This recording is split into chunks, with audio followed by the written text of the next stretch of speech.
Hi, welcome to this week's Friday Night Live.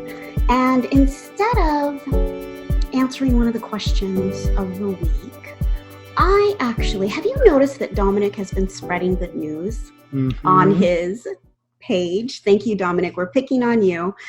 But he's only one person and he can't do that alone. So we're helping him. So we don't want you to take a word for it. We've researched the researchers and we've got some amazing facts and statistics to show you about how the world's getting better. So if you don't think the world is getting better, join the club, because most people don't, because the facts we're getting from the news aren't factual, surprisingly. What we did want to share is some facts about what's getting better and how it's getting better. We want to show you the opposite side of the news that just isn't publicized. Right, So, it's just not being publicized. Yeah. So here goes. Hold on to your seats for some incredible information. And take it away.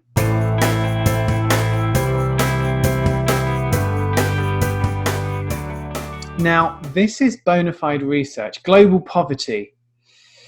Okay, so global poverty basically means earning less than $2 a day. In 1950, 75% of the global population were in extreme poverty. In 1981, that had dropped to 43%, and now it's just 10%. This is marked as the greatest human achievement of our time. Is this in the papers? No. Is the fact that 130,000 people a day are escaping extreme poverty in the papers? No. I mean, extreme poverty has dropped by 36% just in the last 25 years, but you'd never know it unless you looked into it. Right. Again, there is still an immense amount of poverty. Believe me, I've traveled all over the world. I've been to India. I've been to Nepal, the Middle East. I've been in slums. I've seen it myself. So we're not putting rose-tinted glasses on what's happening here. Yes, there is poverty, but we're just pointing to the objective facts of what's actually happening with extreme poverty.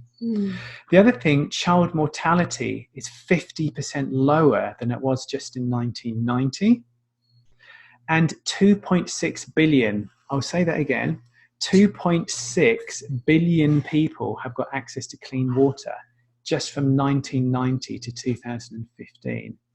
And child labour has halved in 15 years.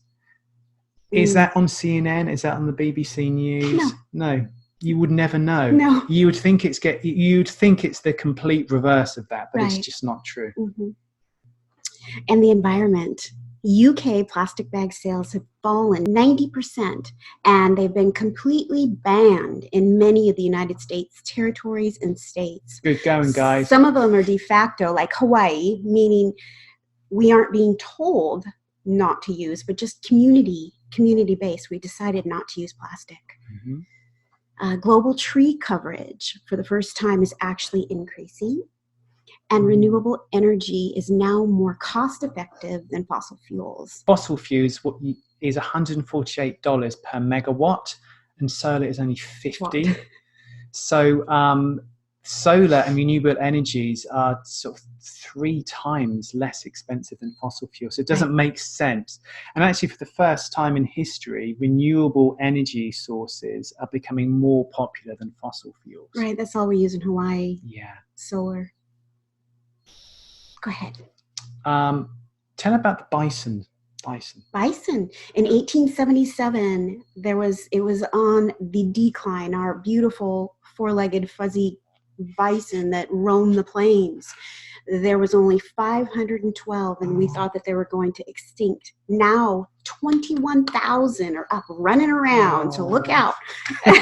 Careful when you're hiking. They're roaming the plains. Also, say about the humpback whales. Humpback whales in the early 20th century, almost extinct, now back to almost 100% of their original numbers. Thank you, Dominic, for the last two. We took those off your page. The apparent hole in the old ozone layer over Australasia is actually healing up. Yeah. And I've said that already, more renewable energy plants are being installed globally than fossil fuels. And again, I know there's still a lot of work to be done. Plastic's a terrible scourge on the ocean, and there's still a lot of fossil fuels being burnt. So again, we're just saying what the statistics are telling us. Yeah. We don't want to put rose-tinted glasses on this, but what we're really doing is we're telling you guys what's happening from a positive stance, because all you're really getting is what's happening from a negative stance. And the graph that we just looked at that we're also put on our webpage is the deaths from wars has actually decreased. It's gone down and down and down over the past 100 years. However, the arguing about it has increased.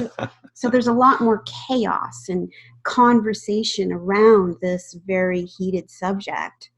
And seemingly it can seem like quite a battle is going on, but really, if you just uncover that, the deaths have just dropped. Well, if you turn on the TV, you'd think, especially in America, my poor auntie watches the news and gets really worried, and I think many of us do. You'd think that there's just, the world is a haven for drug and alcohol and wars and death. Because that's what we're being told. Because that's what we're being told. But statistically, this isn't good ideas, this isn't rose-tinted glasses. USA violent crime has reduced by half since 1990. In fact, there were 70,000 nuclear weapons in the 80s. Now there's less than 10,000. And between 1990 and 1960, 1% death was from war. Yeah. Now there's 0.04%. Right. And even before the 1% statistic, before the two great wars, the statistics on people dying from wars were actually much, much higher, than they actually were in the 1900s, which is really interesting. Yeah. Or one other thing is that in the 1980s, autocracies, meaning society governed by one person with absolute power, outnumbered democracies. Now the reverse is true. There's more democracies in the world than autocracies, and that's the first time in history. So, Jules, talk about this whole people worry about the world being overpopulated, and I mean, goodness, it has incredibly risen. Well, birth rate before the 50s, it was around 4.5 to 7 per family, and then in the 1950s is 4.7. Now 2.4. So there's actually less babies being born. It's interesting. There's some research that asked people, do you think the world is getting worse or better? More than 90% of the people said the world is getting worse. Why? Because the information we're getting is from the news. However, it's just not true. Again, what we're being told is happening to a degree. To a degree, yes. To a degree. We're not saying that bad things aren't happening. We're just saying that it's not the only thing. It's not the only thing going on. Right. And so we have the power with social media. You have the power to spread joy. So, and to spread warmth and love. And it just feels better. So, you know what? When we feel better, we do better. Right. When we feel better, we act better.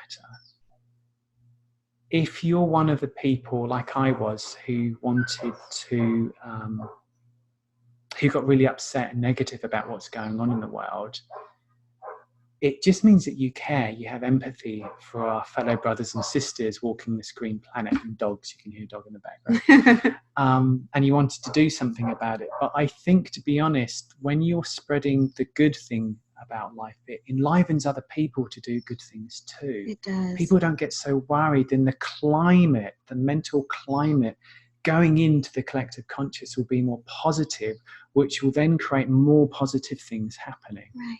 So the good news about spreading good news is that it feels better, and also there's a domino effect in facilitating others to find faith in humanity. Yeah. So let's stop talking about what's wrong with us and the world, although there is definitely stuff going on. Right.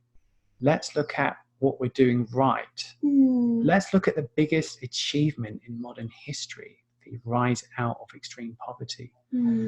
Let's look at the 36% increase in access to clean water, like just within 25 years. Like, I don't know, like, we're more powerful than we can possibly imagine. I've traveled all over the world and I've seen the kindness of strangers. Let's look to humanity's heart and let's share that with other people. Let's find joy, find it and spread it. And we look forward to seeing you on our next week's Friday Night Live. Thanks so much for watching. Lots of love to you all.